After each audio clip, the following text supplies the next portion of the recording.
In Southern Indiana, a group of quilters dedicate their time and skills to comforting people in need.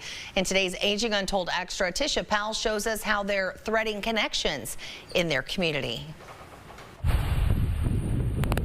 Inside the carriage house at St. Paul Episcopal Church in New Albany is what some call a well-kept secret. Do you think people realize what's going on inside this church? Nobody knows.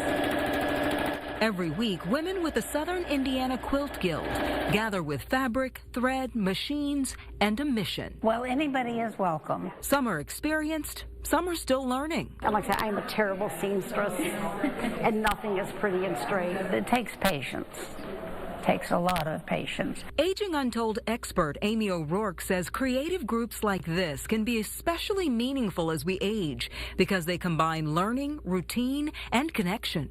So what quilting does is it works on your problem-solving skills, it works on your fine motor skills, it works on your memory because you've got to really remember what you're doing, and it works on your creativity skills. But the quilts don't just stay here. The Guild makes quilts, bibs, hats, tote bags, aprons, and wheelchair blankets for organizations helping people in addiction recovery, new moms and babies, hospitals and seniors. It just makes me feel like I'm giving back to the world.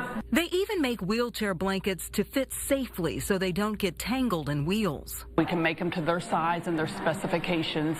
O'Rourke says this kind of service can give older adults something powerful, purpose. Giving back helps people feel needed and valued.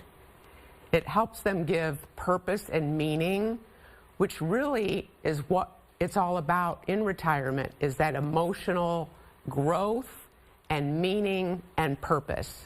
For the Guild, every stitch is part craft, part community, and part care. It's somebody else's turn to take some of our time and talent and share that and let them wrap up in a big warm in it. So sweet. Our Aging Untold talk show airs right here on KLTV and KTRE Monday through Friday at 2:30 in the afternoon.